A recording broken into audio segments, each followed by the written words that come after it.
Hey everybody, Sebastian here from VidGamiac.com. Here we are today starting Monstrous Lovers. This is going to be another visual novel. So before we get started, we're going to go into preferences and we're going to adjust some things to make things easier on ourselves. We're going to start out on the left side. We're going to adjust these settings. You want to make sure you set skip to all messages, set after choices to keep skipping, and then make sure you set transitions to none. Then go over to the sliders in the bottom right, and you want to make sure you crank both text speed and auto forward time all the way to the right.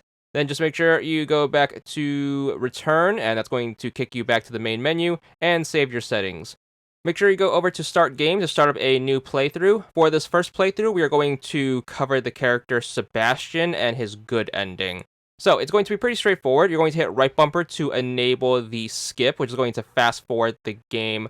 The game should automatically stop whenever there is a choice to be made. We're going to need to make the right choices whenever they pop up in order to steer the story to where we want it to end up. There's going to be a text guide in the margin of the video, so make sure you do follow that along the best you can. If you need a more visual reference, the gameplay will be going on in the background. So make sure you do use whatever one that you find the most useful, and you should be able to get through this game in one piece.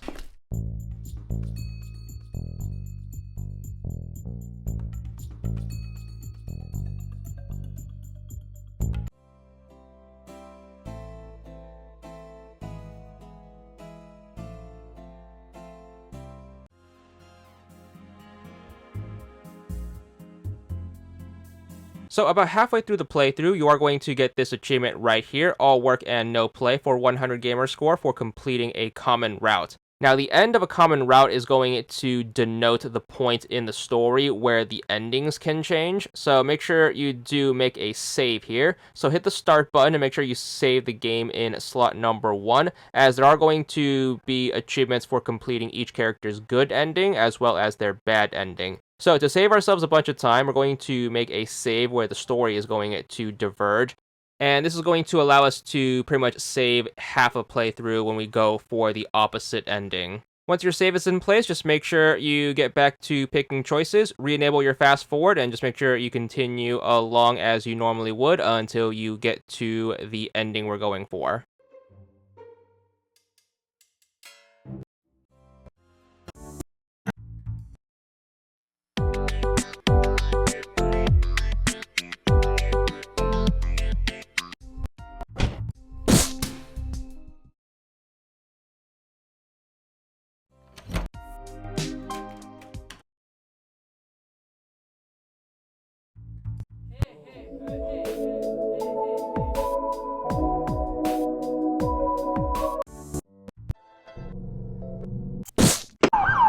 So once the first playthrough wraps up, you should be kicked back to the main menu. You should be given 2 achievements right here. First one up is going to be Going Good. That's for getting your first good ending. And then the second one is going to be See No Evil, which is for getting Sebastian's good ending.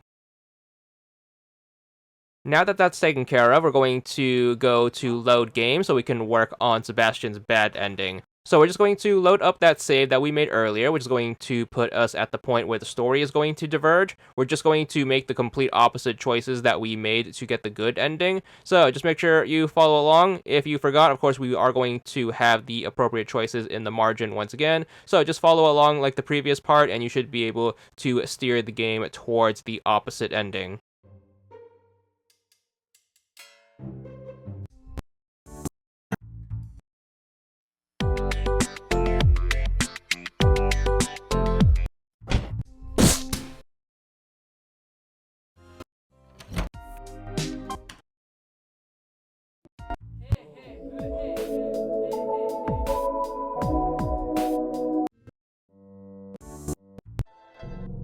Once the playthrough wraps up, you should be back on the main menu. You should be given another 2 achievements right here. First one up is going to be Going Bad for getting your first bad ending, and then the second one is going to be What You Are in the Dark for getting Sebastian's bad ending. So that's going to wrap up our first character. Make sure you tune in next time where we're going to cover our second, but that's it for now, and that's all there is to it.